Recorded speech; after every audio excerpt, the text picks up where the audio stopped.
അസ്സലാമു അലൈക്കും വറഹ്മത്തുള്ളാഹി വബറകാതുഹു. ഞാൻ അബ്ദുൽ നാസർ മഅദനിയാണ് ബാംഗ്ലൂർ സഹായ ഹോസ്പിറ്റലിൽ നിന്ന് ഈ വോയിസ് മെസ്സേജ് ഇടുന്നത്. ഈ വോയിസ് മെസ്സേജ് ഞാൻ പ്രധാനമായും അയച്ചു കൊടുക്കാൻ ഉദ്ദേശിക്കുന്നത് എൻ്റെ പ്രിയപ്പെട്ട സഹോദരൻ കാഞ്ഞങ്ങാട് കണ്ണോത്ത് അബ്ബാസ് എന്ന സഹോദരനും അദ്ദേഹത്തിൻ്റെ കുടുംബത്തിനുമാണ്. അവരുടെ പൊന്നുമോൻ 3ാം ക്ലാസ്സിൽ പഠിക്കുന്ന 8 വയസ്സുകാരനായ ഫഹദ് എന്ന ആ ഓമന കുട്ടി, ആ പൊന്നുമോൻ ഇന്നലെ ഒരു മനുഷ്യ പിശാചിൻ്റെ കൊടും ക്രൂരതയ്ക്ക് വിധേയമായി നടു റോഡിൽ വെച്ച് ക്രൂരമായി കൊല്ലപ്പെടുകയുണ്ടായി. തൻ്റെ പൊന്നുമോൻ പ്രത്യേകിച്ചും എൻഡോസൾഫാൻ്റെ ഇരയായി നടക്കാൻ പോലും ബുദ്ധിമുട്ടുള്ള അവസ്ഥയിലുള്ള ആ പൊന്നുമോനെ ഒരു ആയുധവുമായി എത്തിയ ഒരു മനുഷ്യപ്പിശാച് നടു റോഡിലിട്ട് ക്രൂരമായി കൊലപ്പെടുത്തുക എന്ന് പറയുമ്പോൾ എത്ര കാലം കഴിഞ്ഞാലും അതിൻ്റെ വേദന വിട്ടുമാറാത്ത ഒരു വളരെ വേദനാജനകവും പ്രയാസകരവുമായ ഒരു സംഭവമാണത്. ആ സംഭവത്തിൻ്റെ പേരിൽ വേദനിക്കുന്ന ആ പ്രിയപ്പെട്ട സഹോദരൻ അബ്ബാസിനും അദ്ദേഹത്തിൻ്റെ കുടുംബത്തിനും ആ ക്രൂരമായ കൊലപാതകത്തിന് സാക്ഷിയാകേണ്ടി വന്ന സഹല എന്ന ആ പൊന്നുമോൾ, ആ പ്രിയപ്പെട്ട മകൻ ഫഹദിൻ്റെ സഹോദരി സഹലായിക്കും അല്ലാഹു തആല മനസ്സിന് പിടിച്ചു നിൽക്കാനുള്ള ശക്തി കൊടുക്കട്ടെ, സമാധാനം കൊടുക്കട്ടെ, ക്ഷമ നൽകട്ടെ എന്ന് ഞാൻ ഈ സന്ദർഭത്തിൽ ആത്മാർത്ഥമായി പ്രാർത്ഥിക്കുകയാണ്. ഇതുപോലെയുള്ള സംഭവങ്ങൾ യഥാർത്ഥത്തിൽ കേരളത്തിൽ വളരെ വിരളമാണ്. നമുക്കറിയാം, ഗുജറാത്ത് കലാപകാലത്ത് ഒരുപാട് നിരപരാധികളായ കുഞ്ഞുങ്ങൾ കൊല്ലപ്പെട്ടിട്ടുണ്ട്. അതുപോലെ കഴിഞ്ഞ വർഷം റമളാന്റെ ഈ സമയത്ത് ഫലസ്തീൻ്റെ ഗസയുടെ തെരുവോരങ്ങളിൽ ക്രൂരന്മാരായ ഇസ്രായേലിൻ്റെ ബോംബ് വർഷിച്ച് നിരവധി പിഞ്ചു കുഞ്ഞുങ്ങൾ മരിച്ചിട്ടുണ്ട്.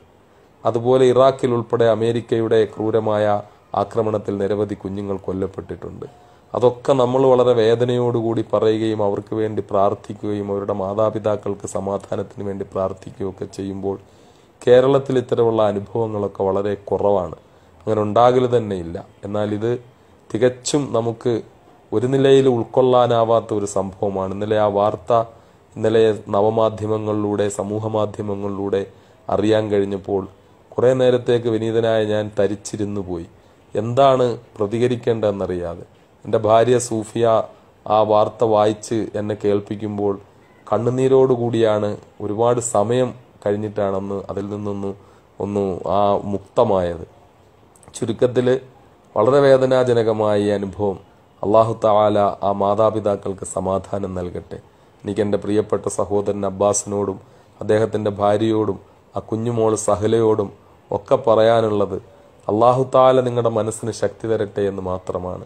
വാക്കുകൾ കൊണ്ട് നിങ്ങളെ സമാധാനിപ്പിക്കാൻ കഴിയുന്നില്ല. അല്ലാഹു റബ്ബുൽ ഇസ്സത്ത് നിങ്ങളുടെ മനസ്സിന് സമാധാനം തരട്ടെ. ആ പൊന്നുമോൻ്റെ കാര്യത്തിൽ വളരെ വിഷമകരമായ അവസ്ഥയിലാണ്. ഒരു കുട്ടി ഒരു ആക്സിഡന്റിൽ മരിക്കുന്ന പോലെയോ ഒരു രോഗം വന്ന് മരിച്ചു പോകുന്നത് പോലെയോ അല്ല. അങ്ങനെയുള്ള അവസ്ഥയെ തൊട്ട് പോലും അള്ളാഹു നമ്മുടെ കുഞ്ഞുങ്ങളെയെല്ലാം കാത്തുരക്ഷിക്കട്ടെ. അതിനൊക്കെക്കാൾ വേദനാജനകമായ ഒരു അവസ്ഥയാണ് സംഭവിച്ചിട്ടുള്ളത്. ഇതുപോലുള്ള അനുഭവങ്ങൾ എങ്ങനെയാണ് ഇത്തരത്തിലുള്ള മനുഷ്യപ്പിശാചുക്കൾ പെട്ടെന്നിങ്ങനെ പ്രത്യക്ഷപ്പെടുന്നതും, ഇതുപോലെ ആർക്കും ഒന്നും ചെയ്യാതെ നമ്മുടെ എല്ലാം വീടുകളിൽ നിന്ന് കുഞ്ഞുങ്ങൾ സ്കൂളിൽ പോകുന്നതാണ്, അതുപോലെ മദ്രസയിൽ പോകുന്നതാണ്, മറ്റാവശ്യങ്ങൾക്ക് പോകുന്നതാണ്. ഇങ്ങനെ മനുഷ്യപ്പിശാചുക്കൾ പെട്ടെന്ന് രംഗത്ത് വന്നാൽ എന്താ ചെയ്യാൻ കഴിയുക? അല്ലാഹു സുബ്ഹാനഹു വ തആല അവൻ അർഹമായ ശിക്ഷ ദുനിയാവിലും ആഖിറത്തിലും നൽകട്ടെ എന്ന് നമുക്ക് പ്രാർത്ഥിക്കാം. അവനെ നിയമത്തിന്റെ മുന്നിൽ കൊണ്ടുവന്ന് പരമാവധി ശിക്ഷ വാങ്ങിക്കൊടുക്കുന്നതിനുള്ള പരിശ്രമത്തിൽ ആ കുടുംബത്തിന്റെ കൂടെ വിനീതനായ ഞാനും ഉണ്ടാകുമെന്ന് ഞാൻ ഈ സന്ദർഭത്തിൽ ഈ റമളാന്റെ രാത്രിയിൽ അറിയിക്കുകയാണ്. എൻ്റെ പ്രിയപ്പെട്ട ആ സഹോദരൻ അബ്ബാസിനോടും കുടുംബത്തോടും എനിക്ക് പറയാനുള്ളത്, അല്ലാഹു സുബ്ഹാനഹു വ തആല പൊന്നുമോനെ നാളെ ആഖിറത്തിൽ നിങ്ങൾക്ക് സ്വർഗത്തിൽ അള്ളാഹുവിൻ്റെ വിശുദ്ധ ഖുർആനിലൂടെ അള്ളാഹു തആല പറയുന്ന ആ കുഞ്ഞുങ്ങൾ സ്വർഗത്തിൽ അള്ളാഹു തആല യതൂഫു അലൈഹിം വിൽദാനും മുഖല്ലദൂൻ ബിഅക്വാബിൻ വഅബാരിഖ വകഅസിൻ മിൻ മഅയിൻ എന്ന് വിശുദ്ധ ഖുർആൻ പറയുന്ന സ്വർഗവാസികൾക്ക് ഒപ്പം അവരോടൊപ്പം അവരെ സന്തോഷിപ്പിക്കാൻ, അവർക്ക് സേവനങ്ങൾ ചെയ്തു കൊടുത്തുകൊണ്ട് അവരോടൊപ്പം ആർത്തുല്ലസിച്ച് നടക്കുന്ന കുഞ്ഞുങ്ങളെപ്പറ്റി ഖുർആൻ പറയുന്നുണ്ട്. അള്ളാഹു അങ്ങനത്തെ കൂട്ടത്തിൽ ആ പൊന്നുമോൻ ഫഹദിനെ ഉൾപ്പെടുത്തുകയും അവൻ്റെ മാതാപിതാക്കളെ നാളെ സ്വർഗത്തിലേക്ക് കൈപിടിച്ചു കൊണ്ടുപോകുന്ന മകനായി അവർക്ക് ആ മാതാപിതാക്കൾ ഇതിലങ്ങ് ക്ഷമിക്കാൻ അവർക്ക് കഴിഞ്ഞാൽ, എൻ്റെ വാക്കുകൾ ഞാനൊരു ഫോർമാലിറ്റിക്ക് വേണ്ടി പറയുകയല്ല, ഞാൻ എൻ്റെ ഹൃദയത്തിൽ നിന്ന് പറയുകയാണ്, ഈ വേദനയെ ക്ഷമിക്കാൻ എൻ്റെ ആ പ്രിയപ്പെട്ട മാതാപിതാക്കൾക്ക് അല്ലാഹു തആല മനസ്സമാധാനം കൊടുക്കട്ടെ. നഷ്ടപ്പെട്ടു പോയ ആ പൊന്നുമോനെ കുറിച്ചുള്ള ഓർമ്മകൾ അവർക്ക് ഒരിക്കലും മരിക്കില്ല. എന്നാലും അവർ അള്ളാഹുവിൻ്റെ ഭാഗത്തു നിന്നുണ്ടായ ഒരു വലിയ പരീക്ഷണത്തെ അങ്ങ് ക്ഷമിക്കുക. അങ്ങനെ അത് ക്ഷമിച്ചാൽ ഇൻഷാ അല്ലാഹ് ആ ക്ഷമയ്ക്കു പകരം നിങ്ങൾക്കും കിട്ടുന്നത് സ്വർഗമായിരിക്കും.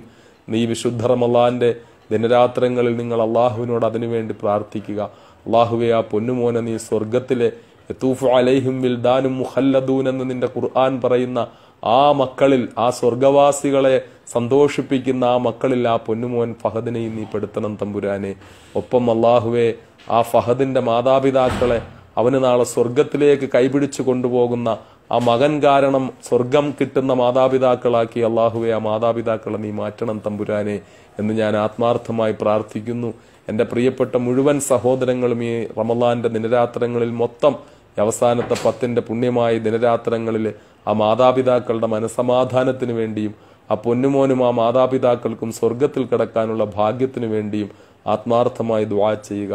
എനിക്ക് സത്യത്തിൽ കഴിഞ്ഞ നമ്മുടെ സഅദ് എന്ന് പറയുന്ന ആ കുട്ടി കൈയും കാലും മുറിച്ചു മാറ്റപ്പെട്ട ആ അനുഭവത്തിന്റെ വേദന പോലെ വല്ലാതെ അതിലും അപ്പുറം എപ്പോഴും ആ മകൻ ജീവിച്ചിരിപ്പുണ്ടെന്നൊരു സമാധാനമുണ്ട്. അതിനേക്കാളൊക്കെ അപ്പുറം ഈ പിഞ്ചു കുഞ്ഞിന്റെ ഈ അവസ്ഥ, 8 വയസ്സുള്ള ഈ കുഞ്ഞിന്റെ അവസ്ഥ എന്നെ വളരെയധികം വിഷമിപ്പിക്കുകയും വേദനിപ്പിക്കുകയും ചെയ്യുന്നുണ്ട്. എൻ്റെ എല്ലാ ദുആകളിലും ആ മാതാപിതാക്കൾക്ക് വേണ്ടി, ആ മോന് വേണ്ടിയും ആ പെങ്ങൾക്ക് വേണ്ടിയും ദുആ ചെയ്യുന്നുണ്ട്. നിങ്ങളെല്ലാവരും ആത്മാർത്ഥമായി ദുആ ചെയ്യണമെന്ന് എൻ്റെ ശബ്ദം കേൾക്കുന്ന എല്ലാവരോടും അഭ്യർത്ഥിക്കുന്നു. അല്ലാഹു തആല ആ കുടുംബത്തിന് സമാധാനം നൽകട്ടെ. വാഖിറു ദഅ്വാനാ അൽഹംദുലില്ലാഹി റബ്ബിൽ ആലമീൻ. അസ്സലാമു അലൈക്കും വറഹ്മത്തുള്ളാഹി വബറകാതുഹു.